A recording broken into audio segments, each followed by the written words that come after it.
I want to show you one of the easiest and most effective methods of product research that I personally have come across in my last year and a half of selling on Amazon. And honestly, I haven't really seen anybody talking about this research method yet. From the moment I decided to become an Amazon FBA seller, every YouTube video, every tutorial, every walkthrough mentioned how product research was probably the most important aspect of the FBA process. And because of that, personally, I became obsessed with the process of trying to find a good product. To be completely transparent, this method uses two very specific softwares used in conjunction with each other, so keep that in mind. This method won't be completely free. There are plenty of methods of product research that use other softwares than these ones, and even some methods that don't use any softwares at all and are completely free. I've actually used a lot of those methods, and honestly, some of them work great. Funny enough, I actually found my most profitable product through a free method of product research by just simply identifying a niche that I was passionate about and then improving upon the product based on what I felt the customer's needs were. Keep in mind that the process of product research really is that simple. Finding a product that is generally in high demand with somewhat low competition and then improving on it. If you've watched any Amazon FBA videos at all, you know that you hear that over and over and over again. They beat it to death. Find something with high demand and low competition, and you're like, does that even exist? Theoretically,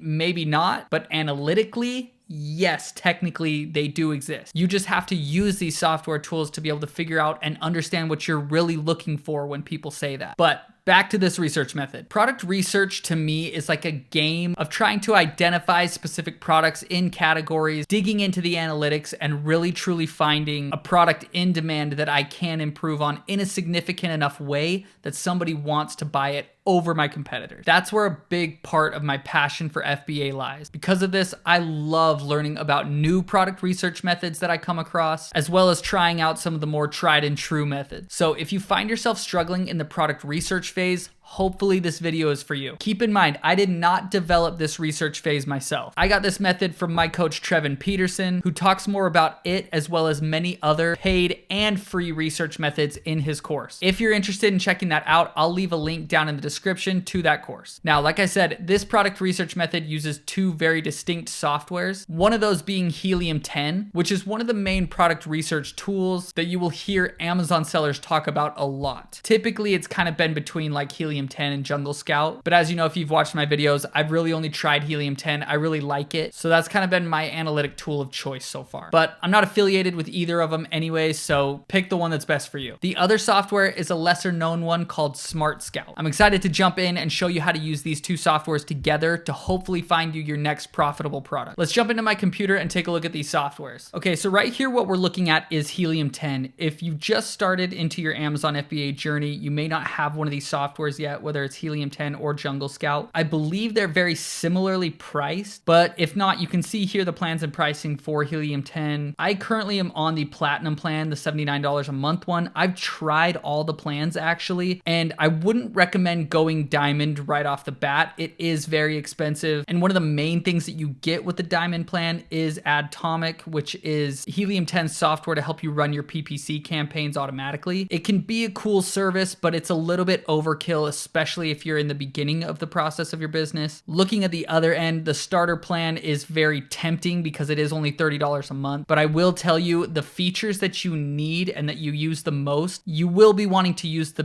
Platinum plan just because it gives you the most leeway to actually use those tools. The starter plan is very, very limited, and in my opinion, really only a way to funnel you into needing the Platinum plan eventually. And to be completely open and honest with you, here's the reason why. The main things that you'll be using Helium 10 for is Cerebro and the X-Ray Chrome extension. Those are kind of the main tools that I use, and they are very limited in the starter plan. The starter plan really becomes not so useful if you are trying to find a new product and you need to use these tools over and over again to do more and more research. With it being limited, you just don't want to have to worry about that. So my advice is to start with the Platinum plan. But again, if starter fits your needs, go for it and try it. You can always upgrade at any point. Some of the other things that I use for Helium-10 is the listing analyzer. I love that. The listing builder is really, really nice. Scribbles is awesome. And the Frankenstein tool is really good. All of those are kind of more based around helping you build your listing. And the starter plan does show 2 uses of the analyzer and then limited use of all the other tools. So again, try it out. Try the starter one. If you feel like it's kind of holding you back from what you need to do, which is what I felt when using it,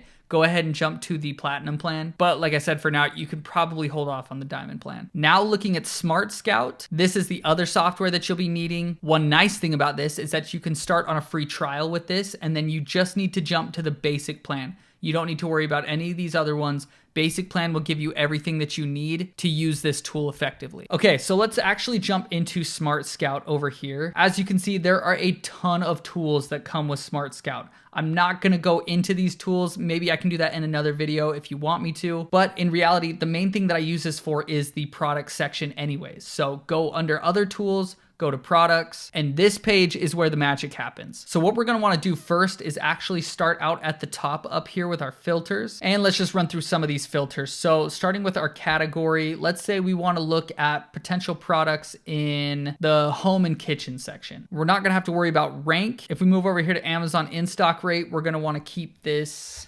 at no more than 10% because we don't want to be competing with Amazon themselves. We're going to go anywhere from 1 to 2 sellers. Monthly revenue, we're going to look at anything from about 2,000 to 20,000. For review count, I don't want to be dealing with products that have anything higher than like 200 reviews. Number of FBA sellers, we'll go 1 to 2. Buy box price, I want to be dealing with products that are more in the $25 to $100 range. And then we will go ahead and hit search. Now, what this is just done is filtered through the products on Amazon to show us exactly what products fit within the parameters of these filters. So we know what we're looking at are products in the home and kitchen category that are under 200 reviews, but that are performing well because they're getting anywhere from $2,000 to $20,000 a month in revenue, and it's in a price range that we like. One thing that's nice about Smart Scout is that you can scroll down and actually get a close-up look at what these products are. And we can just kind of scroll down through this and see what we're looking at. Okay, so for the purpose of this video, after scrolling down through these products, we found a product here that looks pretty interesting. It's a flag display case. So what we'll do is we will go ahead and click on that. That will take us to the Amazon listing itself. So what I actually like to do at this point is go up here and type in the main keywords, which would be flag display case. It will take us to the first page for the keywords for this product. So what we're going to do is use our Helium-10 Chrome extension here. We're going to use the X-ray product research tool right here. And at this point, we can kind of filter down and really look at the analytics for these products that we're choosing, see what our competition looks like, see if there's anything that we can do to improve upon these products. It looks like most of the competition try to aim for this one size or this one shape. If you could find a way to differentiate the type of shape that it comes in or a different form factor that you could get this display case to work with. For example, this one here is kind of a plaque with a spot for badges behind it, just so you can kind of see what I'm talking about. This is a great way to really have a way to filter down the type of KPIs that you're looking for to find products in this sweet spot. Because if you're just looking at Amazon from kind of like a full high level perspective, it's very hard to identify these types of products in the sweet spot. But to be able to have a tool like Smart Scout used in conjunction with a software like Helium-10, it's the perfect 1-2 punch combo to really find these products that are in this sweet spot. But the difference for you as a business owner and somebody who gets good at FBA is, sure, everybody has access to these tools. Everybody can find these products in the sweet spot, but it's up to you to figure out how to use those products in the sweet spot, improve upon them, and make an actually good product that is better than the competition that people want to buy. Just remember that analysis paralysis is a very real thing. You can absolutely overthink the product research phase. Don't do it to yourself. Trust your intuition and your gut. If you've done the appropriate amount of research for a product or what you feel is appropriate, and you feel good about the product that you've chosen, my advice is to just move forward and go with it. You'll learn more in failing on a product than you will in never launching one in the first place, especially if it's your first product. You need that experience. Don't give yourself too much time to second guess. And then once you select it, at that point, just focus on everything that you can to maximize the launch phase. Good luck, and just remember, it just takes one good product. Thank you guys for watching this, and I will see you in the next one.